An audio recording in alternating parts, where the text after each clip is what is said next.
amazing.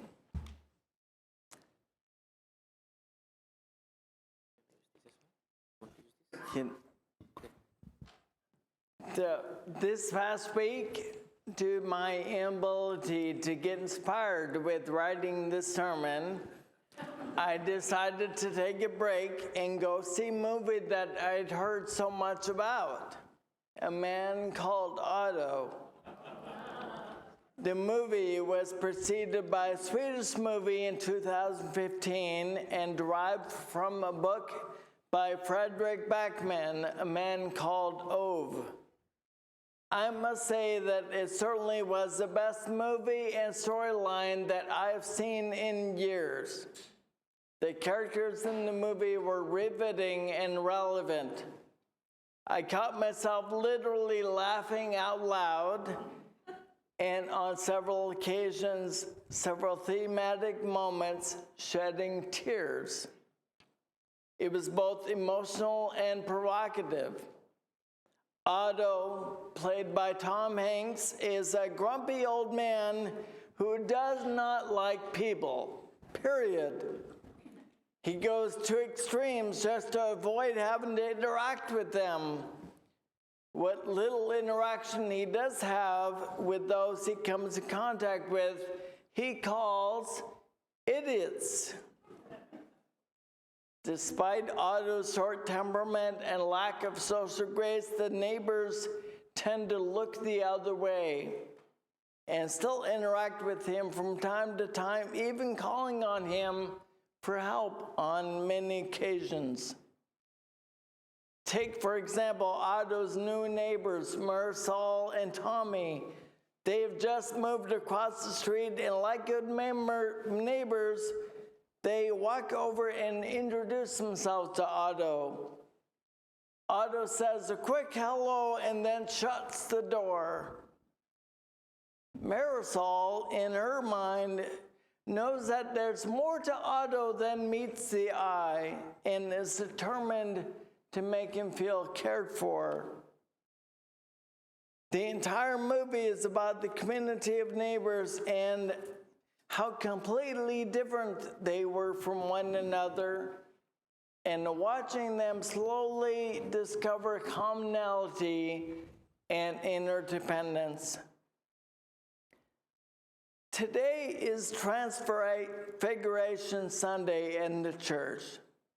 The so-called Transfiguration is about 3 years into a 3.5 year ministry of Jesus. This is after months and years that the disciples had been following Jesus. They had seen his miracles. They had even done some miracles themselves in his name. They knew something palpably and objectively about the power and the reality of who Jesus was. And yet, when he began to talk about his death and about dying, it was staggering to the disciples, and they began to question whether he truly was the Messiah. So Jesus takes 3, Peter, James, and John, up to a high mountain away from the other apostles. What happens on the mountain appears to be a dramatic awakening, a vision, a reckoning, a transformation. We don't know much of the details and how much of those details are figurative, but we certainly know that the disciples were transformed as a result. They were suddenly clued in to the deeper meaning and value of who Jesus was. It seems to me that the messages of the movie A Man Called Otto and the experience of the disciples on the mountaintop side coincide with each other. First, life is always worth living because you are valued. Otto in the movie becomes dangerously close to committing suicide 4 times. It is a heart-wrenching movie to watch in those occasions. He believes he is worthless. His work has demoted him. His neighborhood is changing. And most of all, his beloved wife had just passed away. And he felt that when she had died, so did his value on earth. The disciples felt that if Jesus died, their cause would be over. But both the disciples and Otto come to learn that their value does not depend on others. Their value is inside of them. Sure, other people in our lives can help us see the value within ourselves, like Otto's wife did for him. She was the bright light that helped him to see his value, like Kathy does for me. But ultimately, that value must come from within. In our busy lives, focused on to-do lists, in our culture that determines our worth by how much we do, in our political climate that gives more credence to deepening our divisions and coming up with the next headline, in our relationships that focus on appearance rather than depth, we so often forget that our most important value is just being and just finding our center. This is the core of most other religious traditions. Center yourself and know that you are valued. Rabbi Abraham Joshua Heschel describes it in this way in his book entitled The Shabbat.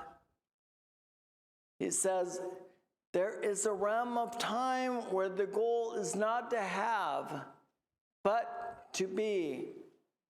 Not to own, but to give. Not to control, but to share. Not to subdue, but to be in accord. We are valuable, and life is always worth living. Otto eventually learned that. He learned that he was loved by the community and a vibrant part of it. His presence was deeply felt and would be felt long after he was gone. He discovered that he had value, even as an old curmudgeon. The disciples learned that too on that mountain. The second lesson we can learn from the Transfiguration and the movie A Man Called Otto is that we are called to embrace our differences. The disciples were certainly a motley crew of marginalized differences, marginalized individuals who Jesus befriended and trusted. In the movie, we are introduced to a lovely middle-aged man who is always exercising, always walking through the neighborhood with his arms working as far as his legs. He was a hoot. We always see a good-hearted woman named Marisol. She is a Mexican immigrant with 2, almost 3 children and an idiot husband, according to Otto. She doesn't speak English very well and is just learning how to drive, but she sees something special in that crusty old neighbor, Otto. I just love how her character flips the script. Isn't that what Jesus was doing on the mountain with his disciples, flipping the script? When they were so worried about Jesus dying, he takes them on the mountain and shows them the greater purpose of their lives and how their story was connected to Moses and Elijah and now Jesus. Marisol flips the script too. In our world, we would see Marisol as being on the margins of society, yet in this movie, she is the most dominant force of love, a force of nature throughout the movie. She knew who she was. And Otto recognizes that. And Marisol becomes the only one in the entire movie that he does not call an idiot. Even another character in the movie is a young trans man who is struggling with his gender identity. He's eventually kicked out of his home because of this, and Otto takes him in. This grumpy old man is the one who looks past the stereotypical prejudices that this man faced and accepted him without reservation. So often we are mired in our daily activities that we perpetuate stereotypes that only serve to marginalize. We see it happening all around us where we think that someone is less than because they are different from. When I first bought my Prius back in 2009, I started to notice all the other Priuses on the road. I would compare them with my own. Did you know that black Priuses are the best looking cars out there? Especially if they have Obama stickers. That is called selective awareness. We all have it. We see what we want to see. We see what we expect to see and what we have been socialized to see. And our values are shaped by what we see and the meanings we give to what we see every day. And so often, without knowing it, we make judgments based upon first appearances, based upon selective awareness, and subsequently miss out on the deeper meaning and stories of those around us. Jesus and Otto remind us that first appearances and selective awareness are shallow. The trans man, the migrant family, the middle-aged man, the grumpy old man, the biracial couple, the disciples, all different.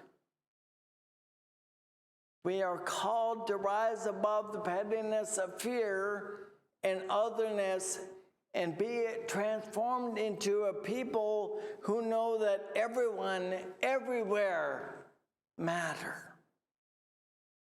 As Jose Saramago in his book entitled Blindness has once said, inside us there is something that has no name. That something is what we are. And finally, the third lesson we can learn from the Transfiguration and the movie is that it takes a village. It takes a village. We are called to carry each other in times of struggle. That was Jesus' message to the disciples on the mountaintop. And as the choir have sang, those words are profound. Do not be afraid. Do not give up on yourselves. You got this. Even when I am gone, you have each other. There is a song that we often sing at Southminster, and Ken will play as a postlude today, called Down to the River to Pray. Song is beautiful, to be sure. It is more beautiful and meaningful when you understand the story. An African-American spiritual composed by an African-American slave. When the slaves escaped, they would walk in the river together because the water would cover their scent from the bounty hunters' dogs.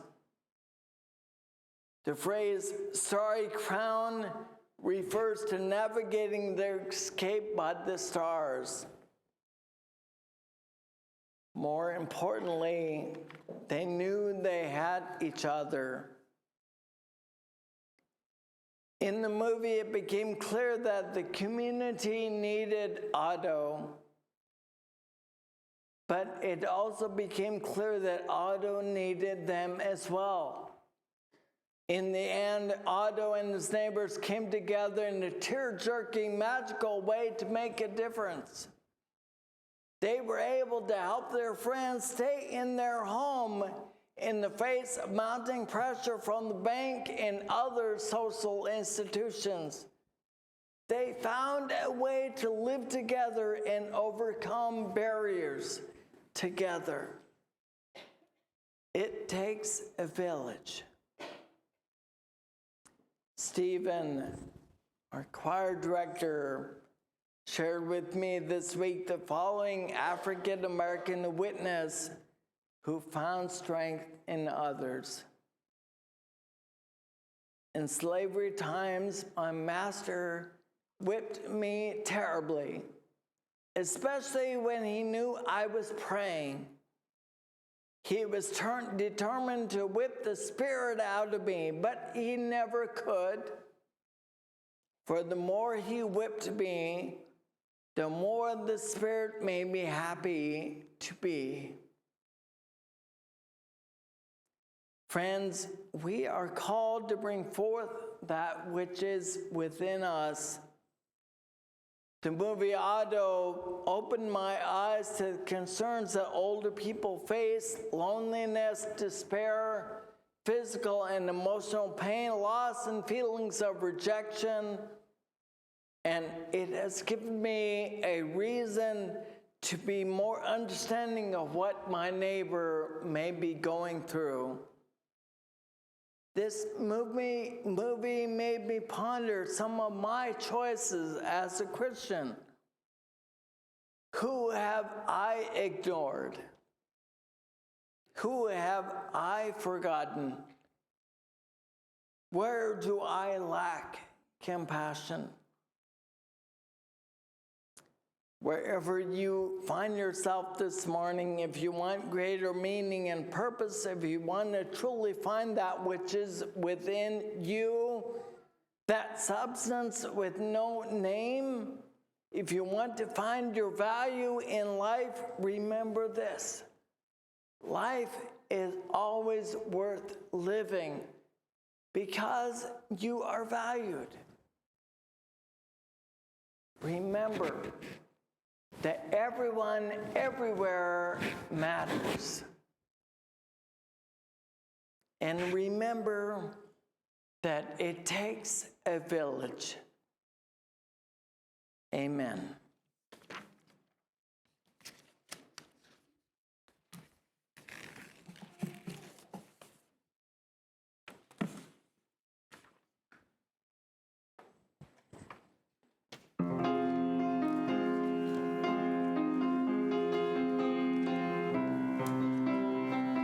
Please stand if you are able and join us for this jaunty hymn.